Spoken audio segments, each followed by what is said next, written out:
اور اتنی خوبصورت اور بڑی مسجد میں غالباً ظہر یا عصر کی نماز میں نے ادا کی تھی. مشکل سے 5 سے 7 لوگ نماز میں تھے.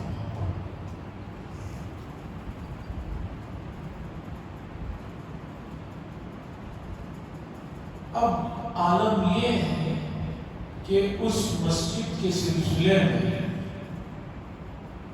برادران وطن مقدمہ دائر کر دیا کہ یہ جو مسجد ہے یہ مسجد اصل میں کچھ اور تھی، اس لیے اسے ہمیں دے دیا جائے.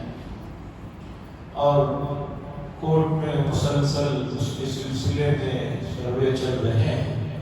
ابھی کورٹ نے پرسوں بڑا عجیب فیصلہ سنایا کہ بھئی نماز تو پڑھنے دیا جائے، لیکن اس کا جو وضو خانہ ہے، پہلے زمانے میں وضو خانے ہوا کرتے تھے، اب بھی جو بڑے مساجد ہیں وہ وضو خانے ہوتے ہیں، اس طرح کے نلوں کا پہلے انتظام نہیں تھا. وضو خانے کے سلسلے میں حکومت نے کورٹ میں یہ کہا کہ اسے نہ چھیا جائے، اسے محفوظ رکھا جائے، اس لیے کہ یہ وضو خانہ دراصل ان کی اپنی عبادت کی ایک چیز مخصوص ہوتی ہے، شیولنگ، یہ اصل میں وہ ہے، اس لیے اسے جو ہے نہ چھیڑا جائے، اسے محفوظ رکھا جائے. اس کے بارے میں آگے جو ہے فیصلے آئیں.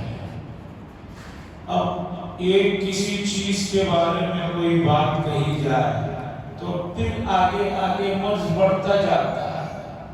آپ کو معلوم ہے کوئی بھی بیماری جو ہوتی ہے شروع میں بہت ہلکی رہتی ہے، بعد میں وہ بڑھتی چلی جاتی ہے، کینسر ہو دوسری ہو.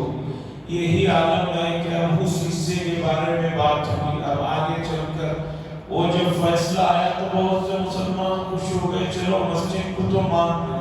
ارے اس میں خوشی کی بات نہیں، بات کے حصے کے بارے میں تو وہ کہہ رہے ہیں کہ اس کے سلسلے میں یہ مسئلہ بتانا یہ ہے کہ امت جو یہ نتیجے دیکھ رہی ہے اور اگر نہیں جاگے گی تو آگے بھی اس طرح کی بہت سی چیزیں انہیں دیکھنا پڑے گا، انہیں سہنا پڑے گا. سوال لوگ یہ کرتے ہیں ان تمام چیزوں سے بچنے کا اور اس کا حل کیا ہے. میں آج آپ کو حل بتاتا ہوں، قرآن سے حل بتاتا ہوں.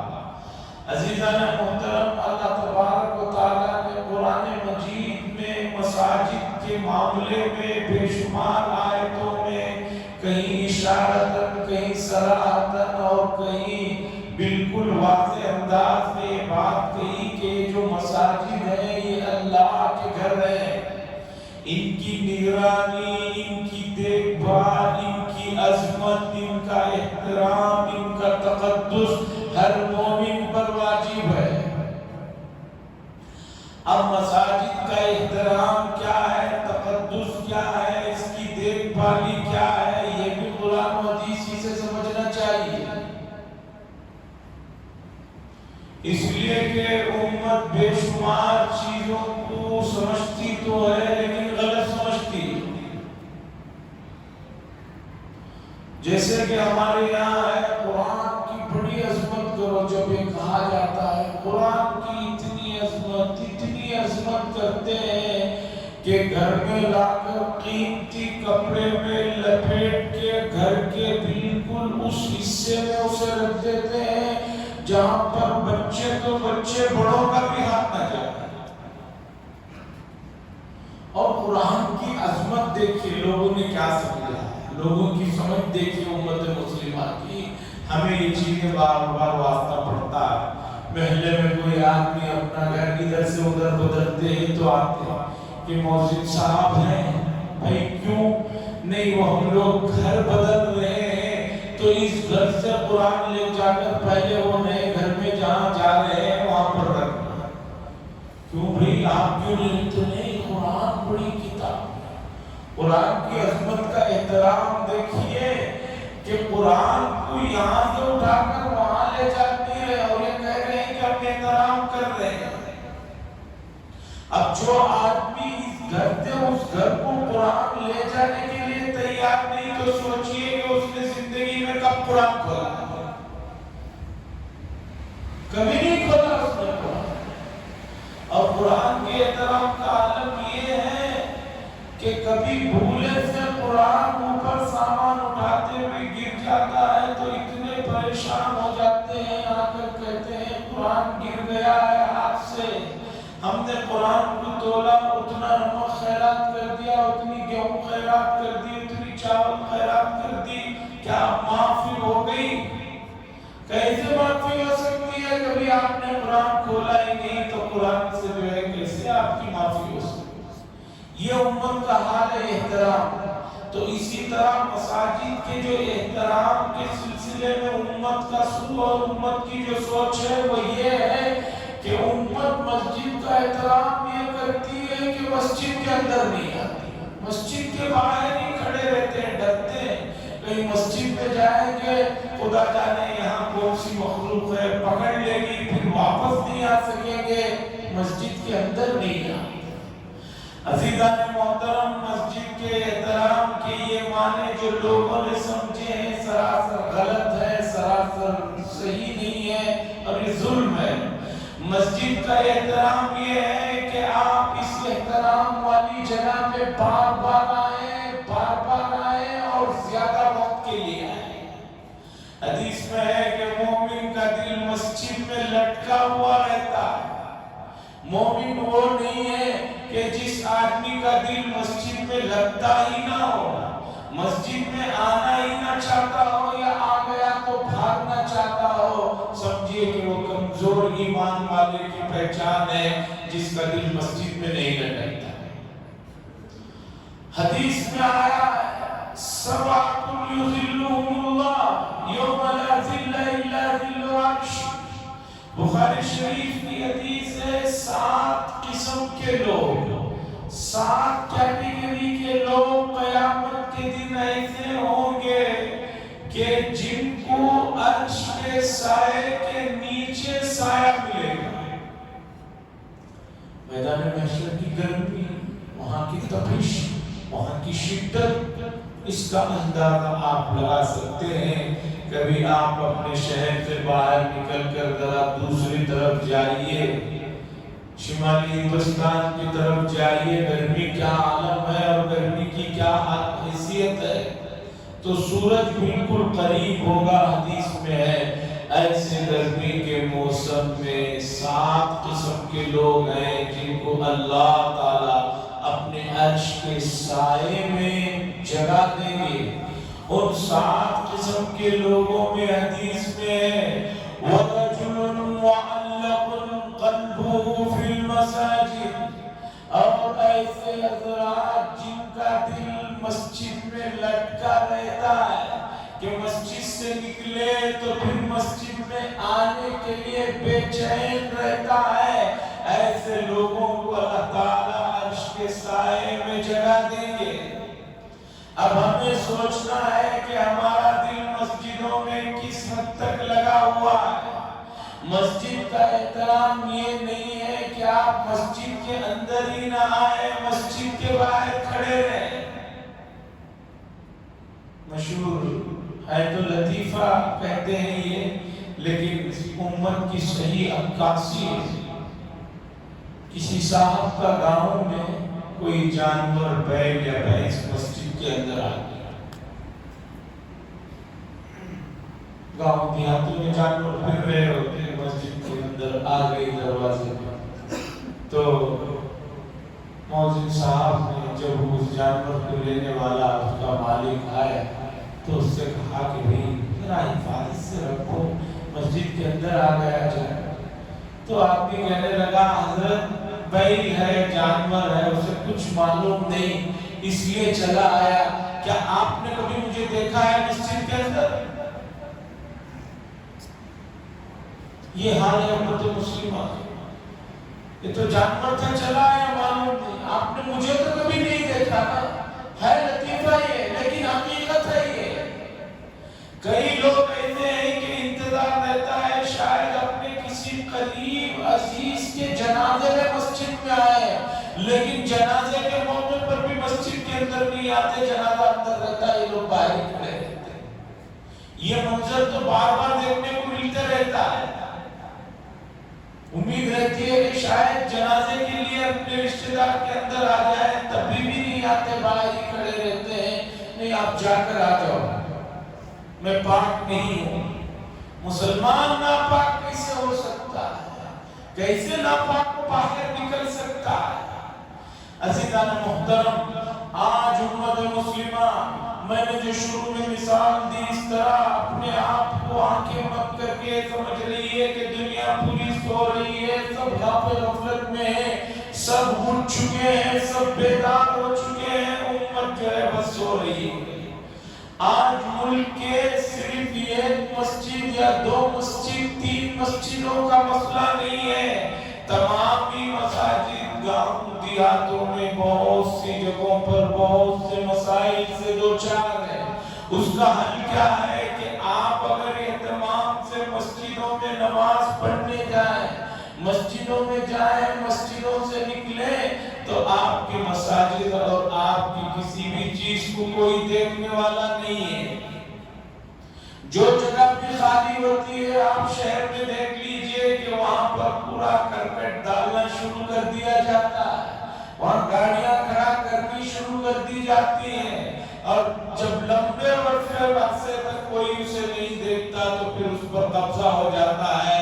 یہی حال امت مسلمہ کا مساجد کے معاملے میں ہو رہا ہے کہ مساجد کی طرف کوئی توجہ نہیں، مسجدوں میں آنے کو لوگ سمجھ رہے ہیں یہ بالکل بڑھاپے میں جانے والا کام ہے۔ نماز بوڑھے لوگ پڑھتے ہیں، غریب لوگ پڑھتے ہیں، مجبور لوگ پڑھتے ہیں۔ نہیں میرے بھائی، نماز ایک ایسا فریضہ ہے کہ یہ جو ہے کسی بھی آدمی کی کسی بھی حالت میں اسے چھوٹ نہیں ہے۔ آدمی بے ہوش ہو جائے، 24 گھنٹے سے زائد بے ہوش رہے تب اس سے نماز ثابت ہوتی ہے، پھر اگر 5 گھنٹے بھی بے ہوش رہ کر اٹھ گیا تو اس درمیان میں جو نماز چھوٹی ہے وہ قضا مانی جائے گی، اسے لوٹانا پڑے گا۔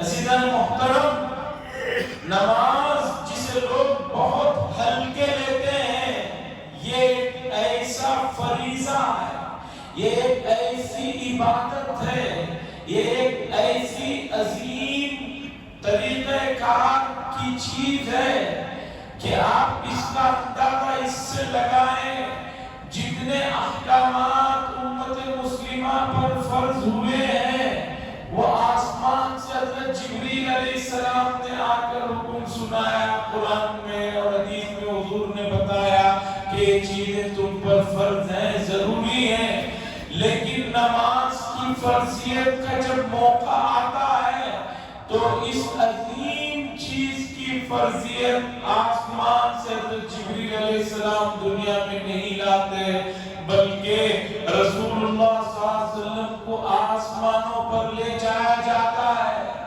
سدرۃ المنتہا کے پاس پہنچتے ہیں، آگے اللہ تعالیٰ کے ساتھ گفتگو ہوتی ہے، اور وہاں سے جو ہے نمازوں کی فرضیت کا یہ عظیم تحفہ ملتا ہے۔ اس کی اہمیت اس سے بڑھ کر اور کس چیز سے آپ لگانا چاہتے ہیں؟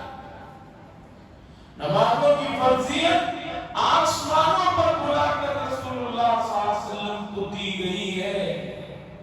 واپسی میں حضور صلی اللہ علیہ وسلم معراج سے تشریف لائے ہیں تو دوسرے دن حضرت جبریل علیہ السلام آ کر جو ہے بنفس نفیس نماز پڑھ کر دکھایا ہے کہ بھی اس طرح نماز پڑھنا ہے۔ طریقے کو تو چھوڑا نہیں گیا، بلکہ آسمانوں سے حضرت جبریل علیہ السلام تشریف لاتے ہیں اور کھڑے ہو کر نماز ظہر کی پڑھ کر دکھاتے ہیں کہ اس طریقے پر نماز ادا کی جاتی ہے۔ اور آج اگر دنیا میں کوئی چیز بالکل رسول اللہ صلی اللہ علیہ وسلم کے زمانے سے لے کر اب تک اسی شکل و صورت میں ہے تو وہ یہ نماز ہے اور روزہ ہے۔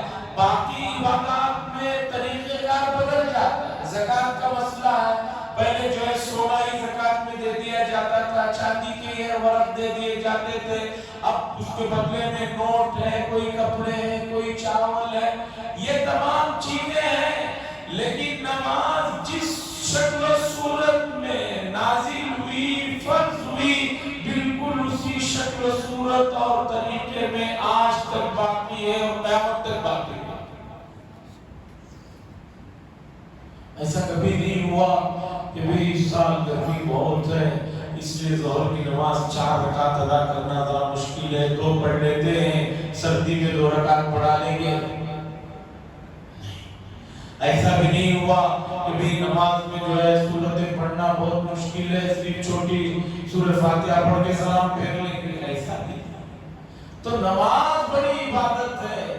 مساجد کو ویران کرنے کی جو صورتیں ہیں، ان صورتوں میں سب سے پہلی صورت یہ ہے کہ جو مسجدوں میں جا کر نماز نہیں ادا کرتے وہ مسجدوں کو ویران کرنے والوں کی فہرست میں ہیں۔ صرف مسجد کو گرا دینا، مسجد پر ناجائز قبضہ کر لینے والے جو ہے مسجد کو ڈھانے والوں میں سے نہیں ہیں، بلکہ مساجد کو جا کر جو نماز ادا نہیں کر رہے ہیں، جس کی وجہ سے مسجدیں ویران ہو رہی ہیں، تو مسجدوں کو ڈھانے والے لوگوں میں اور مسجد کو خراب کرنے والے لوگوں کی فہرست میں وہ تمام امت مسلمہ کے افراد بھی ہیں جو مسجدوں میں جا کر نماز نہیں ادا کرتے۔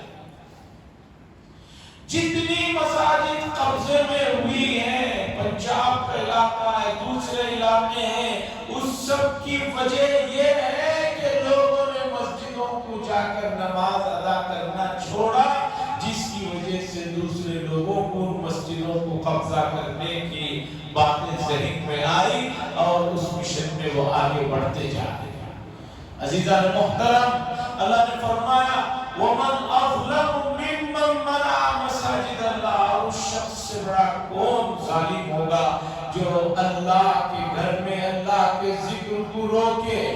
اس آیت کی تفسیر دیکھیے، تعلیم و تعلم کا زمانہ ہے، یہ وہ زمانہ نہیں ہے کہ کسی آدمی کو قرآن مجید پڑھنا چاہے تو قرآن میسر نہیں ہے، قرآن کے معانی دیکھنا چاہے تو تفسیر میسر نہیں ہے، اور یہ زمانہ جہالت والا زمانہ بھی نہیں ہے کہ آدمی کو جو زبان پڑھنی آتی ہے اس زبان میں قرآن کے مفاہیم کے لیے کوئی مواد نہ ہو، بلکہ آدمی جس زبان کو بھی جانتا ہے اس زبان میں اسے قرآن مجید اور اس کی تفاسیر اور قرآن کے مفاہیم کے لیے بے شمار کتابیں، بے شمار مواد ہے۔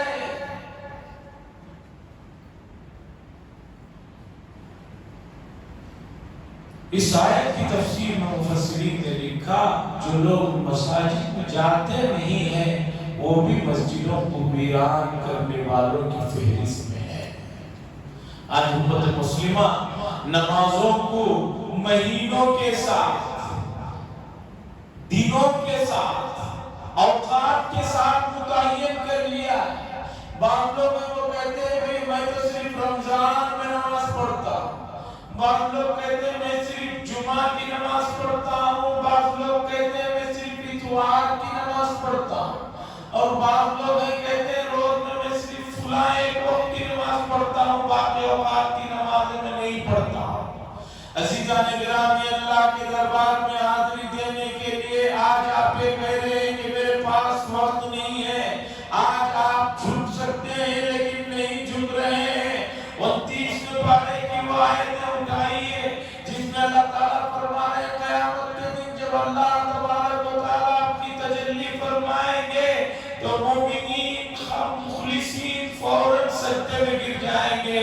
جو لوگ دنیا میں نمازیں نہیں پڑھتے تھے وہ نہیں جھک پائیں گے، ان کی پیٹھ تختے کی طرح ہو جائے گی، وہ کھڑے رہیں گے، فرشتوں کو اور تمام مخلوق کو معلوم ہو جائے گا یہ وہ افراد ہیں جنہوں نے دنیا میں نمازیں نہیں ادا کی۔ ملک کے حالات انتہائی اس طرف جا رہے ہیں کہ زیادہ سے زیادہ امت مسلمہ کو، ذہنوں کو اور ان کو منتشر کیا جائے۔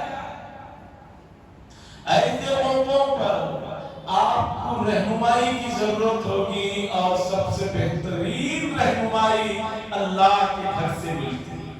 جو آدمی اللہ کے دربار میں آ کر سر جھکاتا ہے، اللہ سے کہتا ہے اہدنا الصراط المستقیم، اللہ میں سیدھا راستہ دکھا، اور بار بار جب سیدھا راستہ دکھانے کی درخواست کرتا ہے، دعا کرتا ہے، التجا کرتا ہے، گڑگڑاتا ہے، تو بتائیے کیا اللہ تعالیٰ ایسے لوگوں کی رہنمائی نہیں فرمائیں گے، سیدھا راستہ نہیں دکھائیں گے؟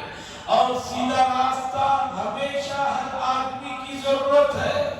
سیدھے راستے سے کوئی بھی بھٹک جائے وہ آگے بہت دور تک نہیں جا سکتا، تھوڑی دور میں جو ہے وہ جا کر اسے رک جانا پڑتا ہے۔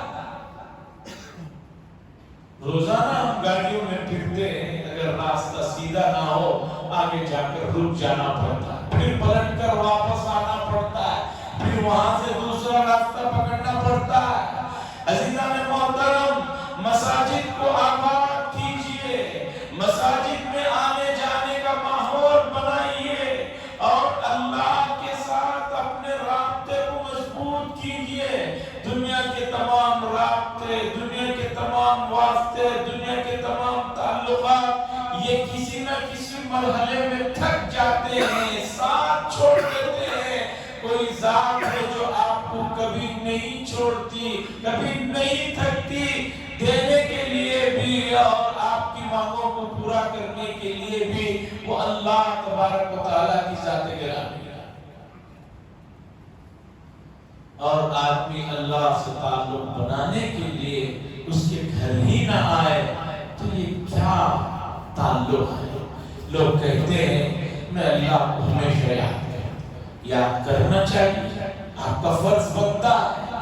جس ذات نے آپ کی مسلسل رکھوالی کر رکھی ہے، آپ کی مسلسل دیکھ بھالی کر رہی ہے، آپ کی مسلسل نگرانی کر رہی ہے، آپ کی زندگی کے لیے سانسوں کو، ہواؤں کو فری کر رکھا ہے، اس ذات کو تو ہمیشہ یاد کرنا ہے، خیال رکھنا ہے۔